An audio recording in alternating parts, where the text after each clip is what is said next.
While they were singing, I was wondering who would have thought that Mozart and Robin Williams would feature in the same service in Chungdong one day. Thank you for that beautiful Mozart.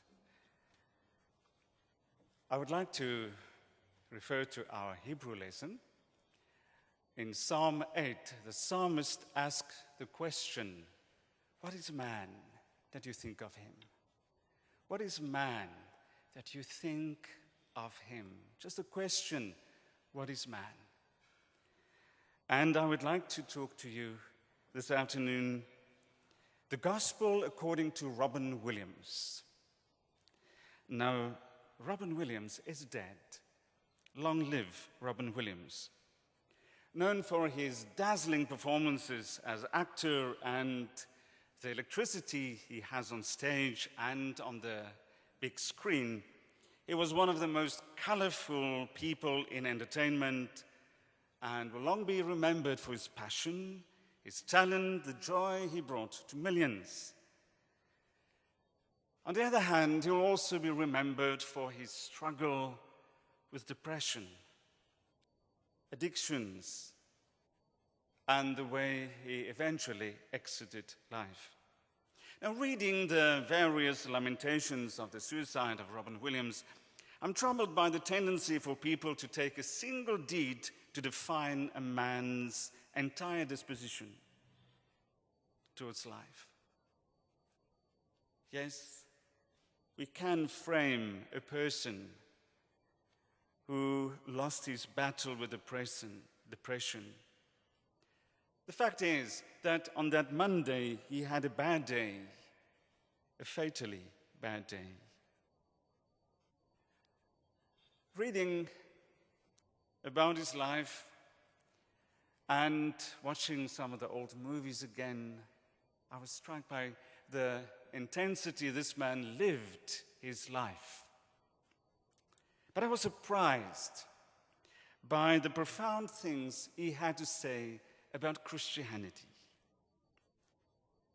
Well, some of the things were quite shocking. If you look at some of the skits about the church, and I think some of the comments were spot on, I have to admit. But it was always honest.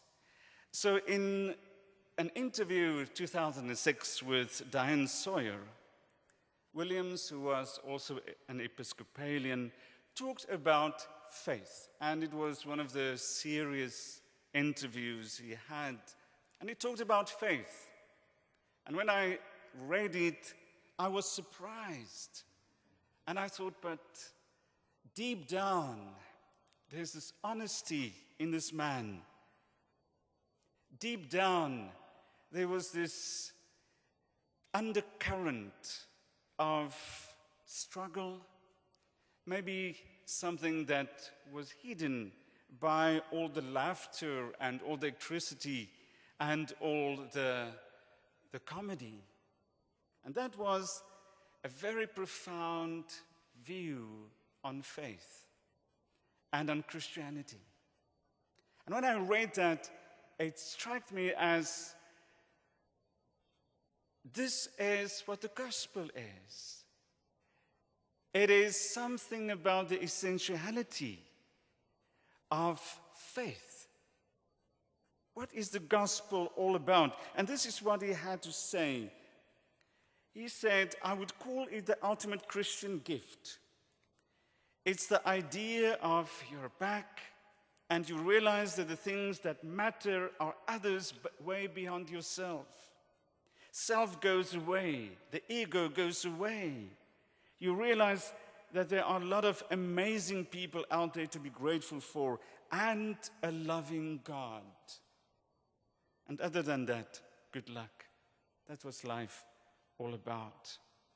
For him, it seems, if I read also some of the further comments he made and how he felt about Christianity, how he felt about God, it was very clear that God's love and God's love that were so pure was so important to him. God's love that is without condition, unconditional love, and that we are bearers of that love.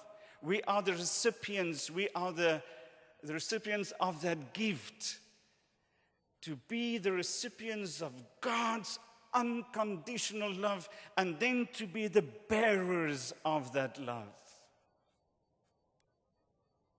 And then he says something else that is beautiful. He says, in this world we all struggle with acceptance, approval.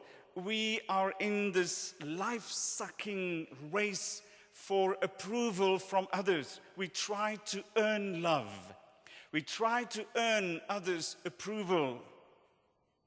And then we try to escape that. This struggle to get the approval, to get the love, to earn the love of others is so hard on you that you want to escape. And when he talked about his own addictions, he calls that his own escape. He says, he wishes us luck when we fall into the egocentric trap of earning approval and love from others, because it can suck our souls dry. And when we fall into that soul-sucking pattern of relating to one another, we want to escape. And he says of his own addiction, for me that was basically a way of escaping. It was a great way to cut off from people. What is the gospel actually all about? The gospel is all about God's unconditional love. And with that love he bestows on us. We see the example of that on the cross. And when we receive that love, when we just become recipients of that love, we experience belonging. Belonging. Now, I grew up in a very traditional Christian environment. And when I grew up in that Christian environment, wonderful, I thank God for that. But I always felt that I have to earn God's love. I have to earn the love of people and the approval. So I worked very hard for that. I worked very hard, and I tried very hard, and later it became this life-sucking device, this life-sucking energy. It's hard work.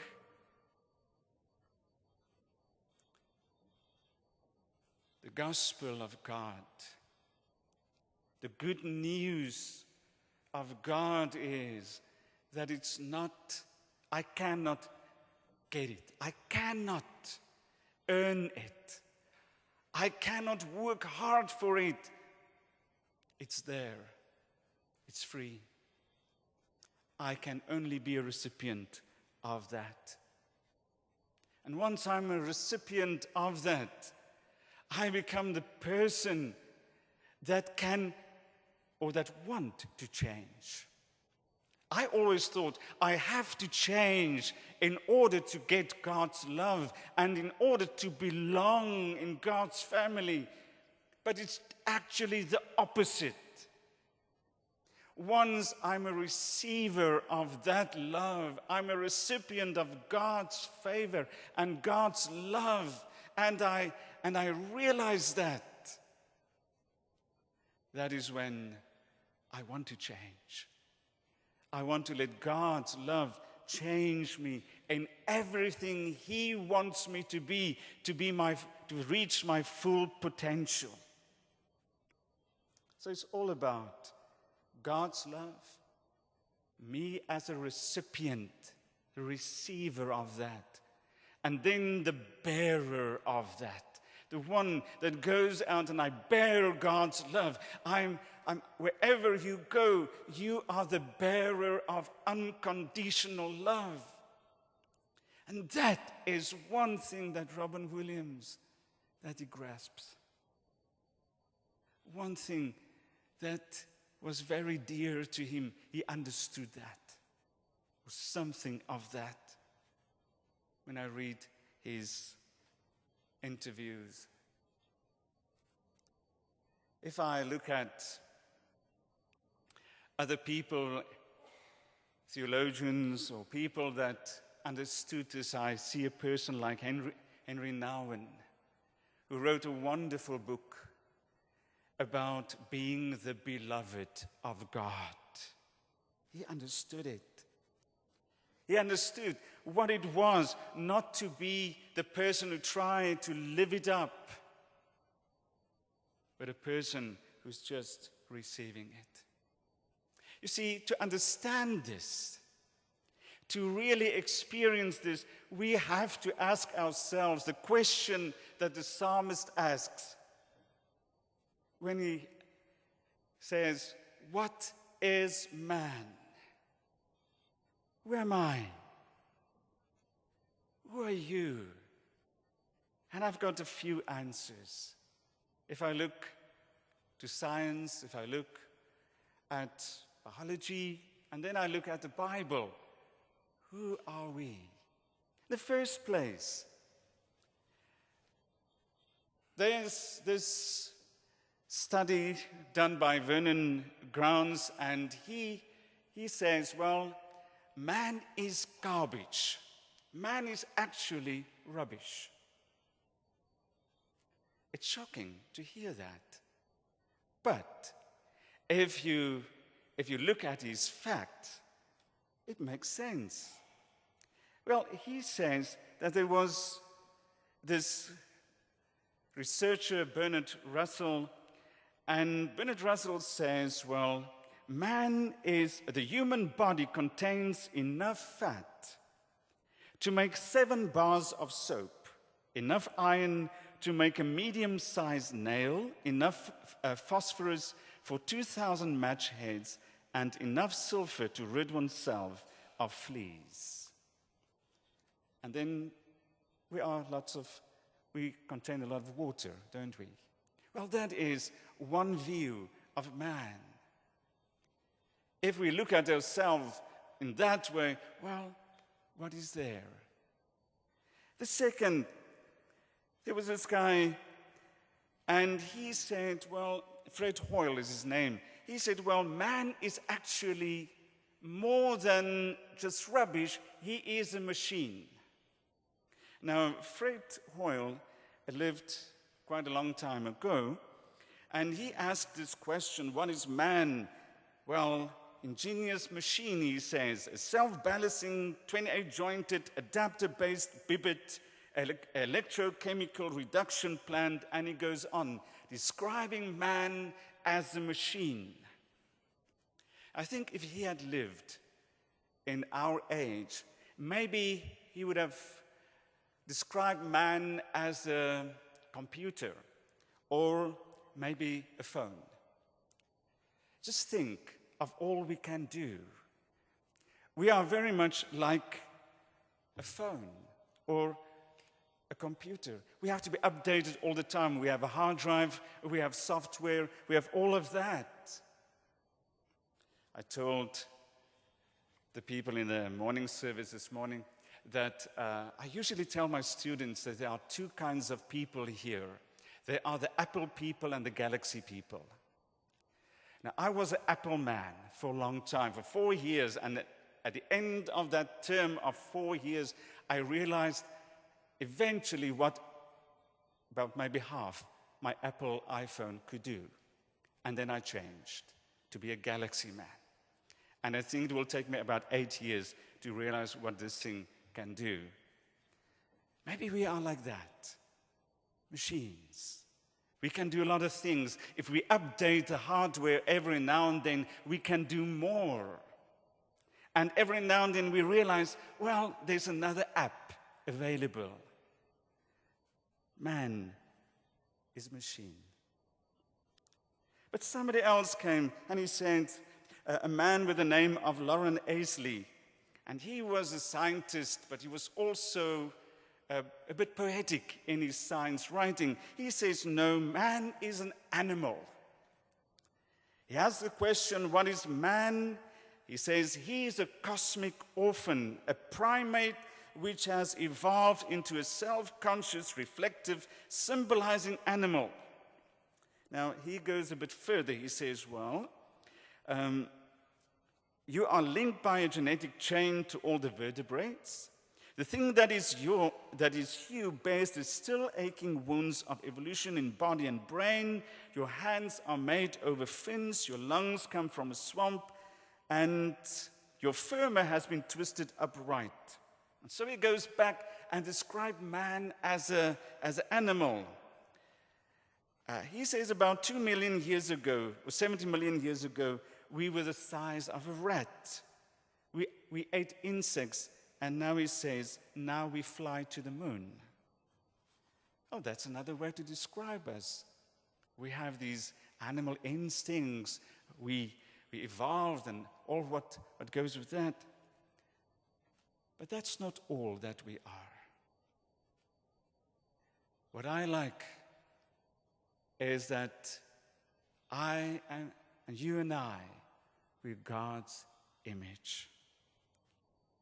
We are God's creature. But moreover, animal, machine, yeah, a lot of garbage maybe, a lot of things that compile us, but more than that, and that is gospel, that is such good news. We are God's creature. And more than that, we are God's image. If God looks at us, well, he can see it's possible just to see the machine, the animal, but he sees more. He says, well, you are my image. You are my reflection. That is what it means. That is my daughter. She doesn't look that way anymore. And please don't tell her I showed you this photo of her. She's a grown woman, she's a teacher. But that is what she looked like when she was 1 year old. Wonderful. And every time I look at my kids, I see something of myself. And they don't stop to surprise me. If I look at my daughter, I see, wow, she's got my eyes, maybe my ears. If I look at my son, I hear my voice, my image, my reflection. If God looks at you, can you imagine? He sees his own reflection. I will do anything for my kids. Sometimes they're naughty. Sometimes they do things that I don't agree with. But I love them unconditionally. And this is something of God. When he looks at us and he sees his own reflection in you and me, there's nothing that I can do to make him love me. I can just receive it. I can just receive it. And when I receive it, I want to change into that person that is a worthy bearer of his love. The last, God doesn't only see us as his image, his reflection, but he sees us as his potential. God's potential.